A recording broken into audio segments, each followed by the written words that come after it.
días desde la última vez que nos encontramos y empezamos a charlar. Poquito, ¿no?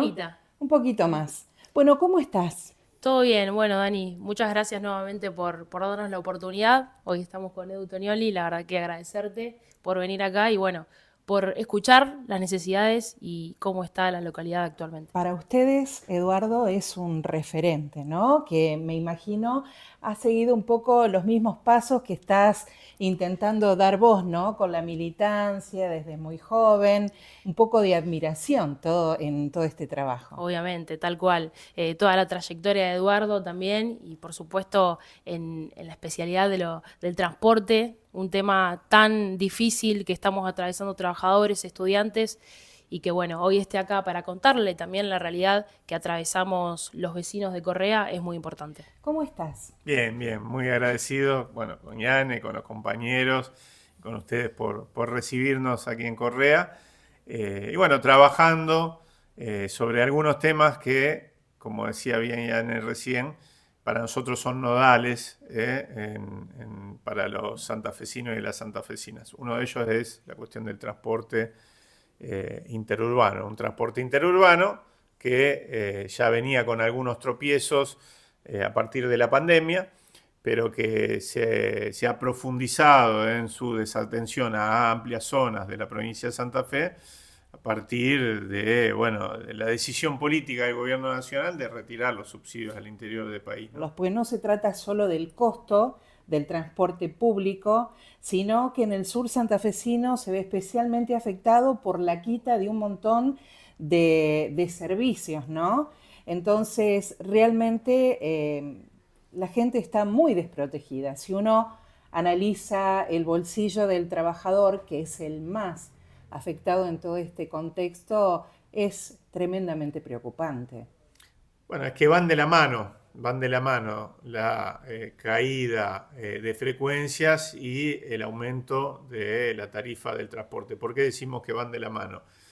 Si hacemos un cálculo rápido con algunos números que tenemos con respecto al transporte entre Correa y Rosario, nos encontramos que entre marzo del 2024 y abril del 2026, es decir, en solo 2 años, el transporte entre las dos localidades subió un 150%.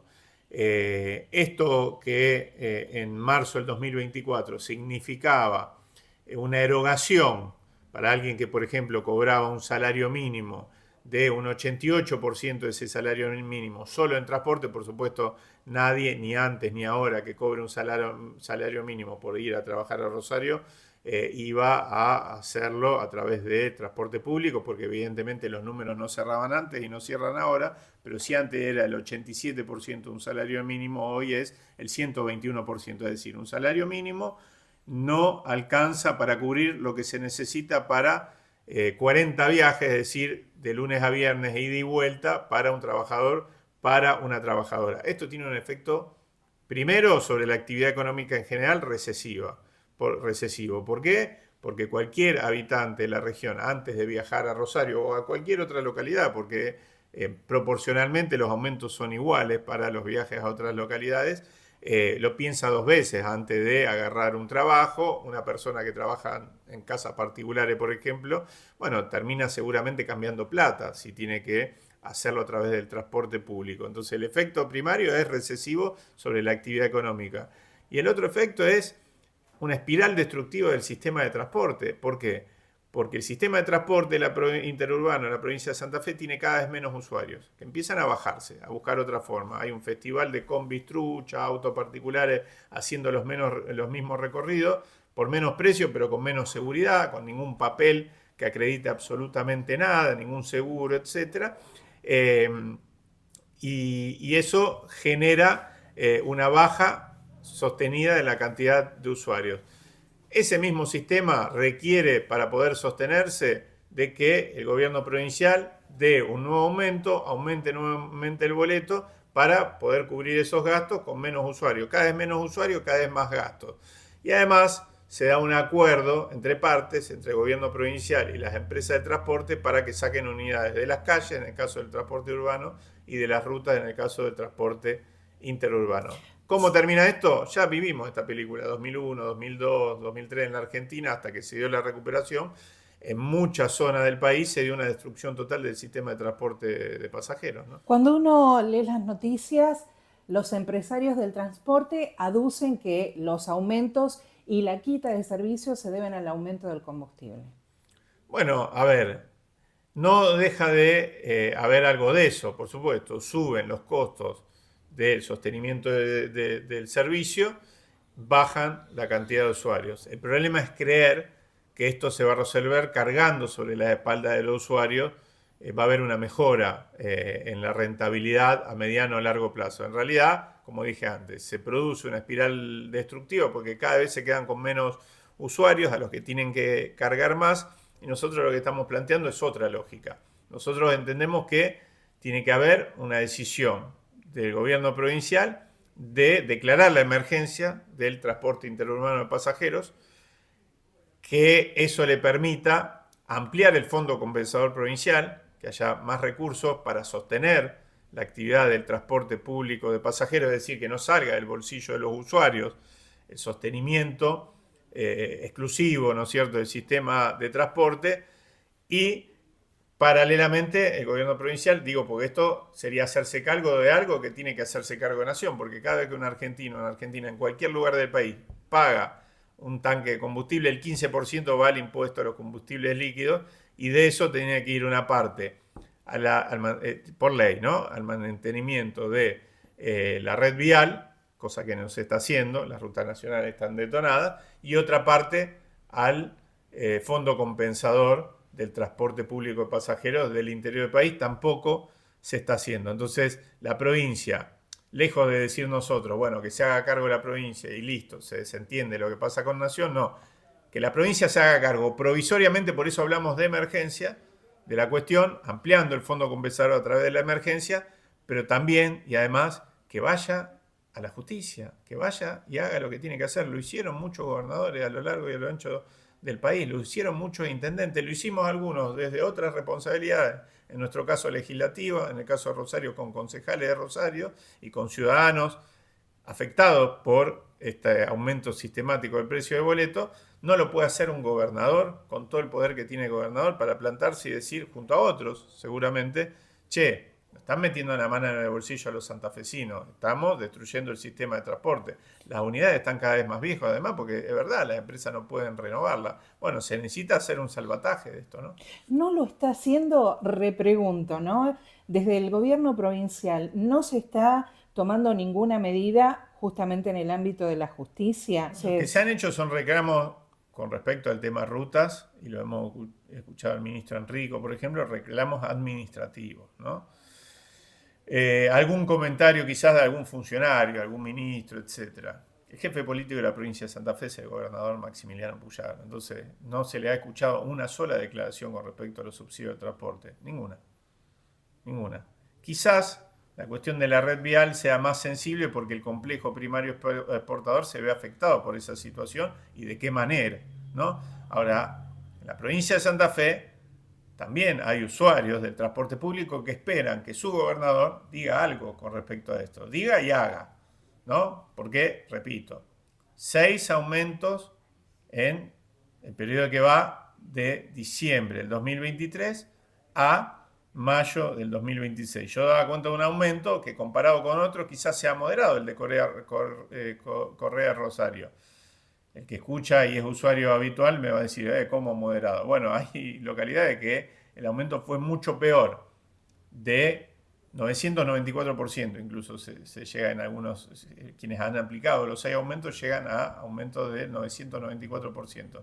Ahora, esto es terrible y necesitamos, digo, la voz, la declaración política del gobernador, y también que se vaya a la justicia, interponer un amparo, generar las condiciones para cuestionar esta política del gobierno nacional. Todo esto de lo que estamos hablando es transporte automotor de pasajeros. Hay otro tema, para nosotros muy sentido, porque peleamos durante décadas para que vuelva el tren entre Rosario, Cañada de Gómez, no exclusivamente, pero sí que pudiera ser la punta de lanza de la recuperación de la que llegó a ser la segunda red ferroviaria de transporte metropolitano del país, que unía a Rosario con todo el sur de la provincia de Santa Fe, incluso con 3 provincias linderas, y entendíamos que Rosario Cañada, Cañada Rosario y todas las paradas intermedias podían ser la punta de lanza de esa recuperación. Lo vimos con mucha ilusión, lo vivimos con mucha ilusión en agosto del 2022, cuando se recuperó ese servicio. ¿Era el mejor de los servicios? No, tenía sus déficits, como tiene cualquier servicio, pero empezó con 2.000 usuarios mensuales tímidamente y terminó cuando este gobierno, el gobierno nacional, el gobierno de Milei, empezó a hacerle zancadillas en agosto del 2024 con más de 10.000 usuarios mensuales y cada vez en un increciendo más fuerte de santafesinos y santafesinas del sur de la provincia de Santa Fe y habitantes de todo este corredor que empezaron a abrazarlo en los dos sentidos, porque era desde Cañada a Rosario, pero también desde Rosario a Cañada y desde localidad intermedia a Cañada, que es un polo educativo muy importante para toda la región, educativo y laboral. Entonces, ¿por qué un chico, una chica que vive a 50 kilómetros de Rosario, como un habitante del conurbano bonaerense que vive a 50 kilómetros de la ciudad autónoma de Buenos Aires, por qué un santafesino tiene que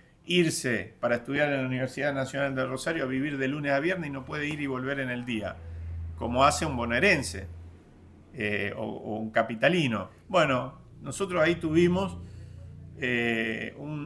una puerta que se abrió, por eso cuando frente a las críticas, ¿no? Como dicen los pibes ahora, los haters, ¿no? Que aparecen en contra del tren, etcétera, que tiene este problema el otro, nosotros decíamos, no, tiene que arrancar. El servicio entre Rosario y Cañada, Cañada y Rosario tiene que arrancar porque va a ser la demostración de que se puede. Después de 40 y pico años de que nos llenaron la cabeza diciendo, no, eso es cosa del pasado, quedó demostrado que se podía.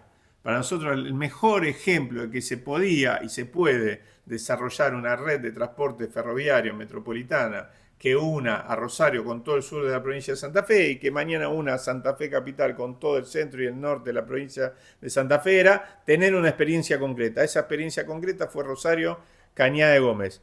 Un gobierno como el que tenemos ahora, Ferrocida, decidió que había que darlo de baja porque era un mal ejemplo. Era un mal ejemplo porque la gente lo estaba empezando a tomar cada vez más, lo estaba abrazando a pesar de esas posibles deficiencias que tenía, que te las puedo resumir yo. Por ejemplo, era necesario que se pueda viajar con la SUBE, en vez de ser considerado un tren de larga distancia, que había que sacar el boleto por internet. Por ejemplo, que necesitaba de mayores frecuencias. Todo eso era mejorar. Ahora, a mejorar, no a eliminar con la excusa de que, bueno, esto no me gustaba, lo otro, etc. Son todas excusas. Es un gobierno que para el interior del país lo que quiere hacer es eliminar los trenes. Ahora, ¿por qué? Si pasa esto, nosotros seguimos peleando con la compañera y con muchos otros compañeros por esos trenes metropolitanos de pasajeros, porque creemos que a pesar de que este gobierno no va a hacer nada en ese sentido, no va a recuperar los trenes de pasajeros, sino que por el contrario, en el AMBA los va a privatizar, en el interior los va a eliminar,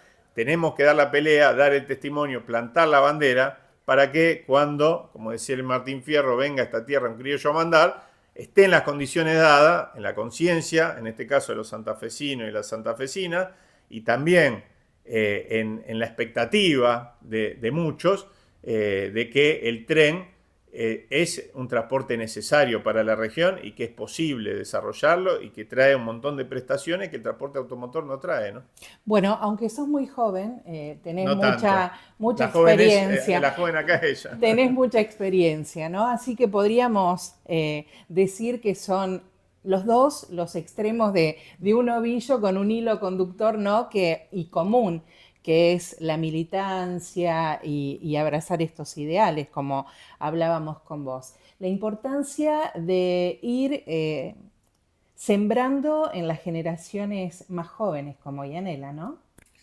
Sí, me parece que cada generación tiene una misión y que tiene que ver con, para nosotros, militancia o militante es el que siente como propia la cicatriz ajena, ¿no? Utilizo una expresión de alguien que fue un gran poeta del tango, Homero Mansi, hablando de Enrique Santos Discépolo, otro de los grandes poetas del tango, ¿no?